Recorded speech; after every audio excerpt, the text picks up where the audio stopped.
मुख्यमंत्री नीतीश कुमार अचानक निकले और अशोक चौधरी के घर पहुंच गए। और खबर यह भी सामने आ रही है कि मुख्य सचिव दीपक कुमार भी घर गए।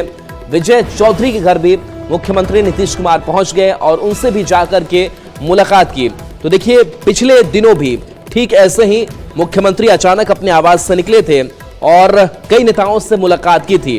हालांकि इस मुलाकात में बात क्या हुई है ये भी समझना जानना जरूरी है, लेकिन ऐसा अमूमन होता है कि मुख्यमंत्री नीतीश कुमार अचानक पटना की सड़कों पर निकल जाते हैं, किसी नेता के घर पहुंच जाते हैं, वहां पर जाकर के बातचीत करते हैं।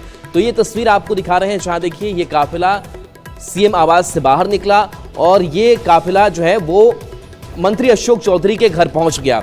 विजय चौधरी के घर भी मुख्यमंत्री नीतीश कुमार पहुंचे और इस दौरान सीएम नीतीश कुमार के साथ मुख्य सचिव दीपक कुमार भी मौजूद थे।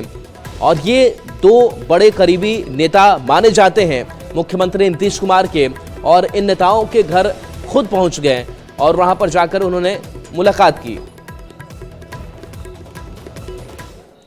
और देखिए, बिहार में जो चुनावी जो पोस्टर है वो अब लगाया जा रहा है। इस पोस्टर के जरिए ही एक दल दूसरे दल पर सियासी पलटवार कर रहे हैं। एक पोस्टर जो है वो आरजेडी को लेकर के लगाया गया है, लालू प्रसाद यादव को लेकर के लगाया गया है और उनके परिवार के लोगों पर जोरदार हमला इस पोस्टर के जरिए बोला गया है। लालू परिवार को सनातन का दुश्मन बताया गया है। ये पोस्टर पूरे पटना में लगा है।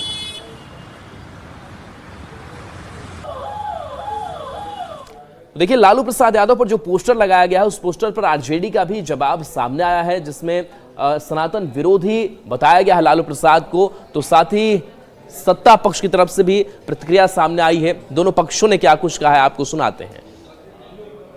आज 16% आरक्षण की चोरी करने वाली भारतीय जनता पार्टी जिस तरह का राग अलापती है उसमें कहीं सच्चाई नहीं है।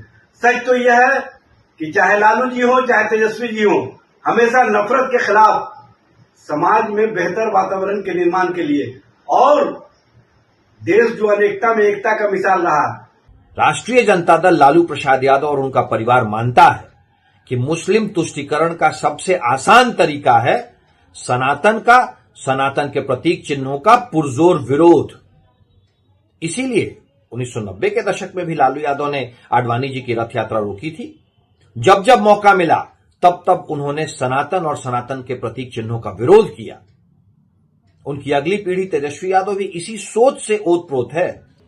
देखिए, जब भी इस देश में इश्यूज की बात होती है तो ये लोग राम को बीच में ले आएंगे, ये लोग सनातन को बीच में ले आएंगे, ये लोग हिंदुत्व को बीच में ले आएंगे। लेकिन फैक्ट ये है कि ना इन्हें राम से मतलब है, ना इन्हें सनातन से मतलब है, ना हिंदुत्व से मतलब है। इनको केवल मतलब है तो राम को बेचने से और हिंदुत्व की मार्केटिंग करने से।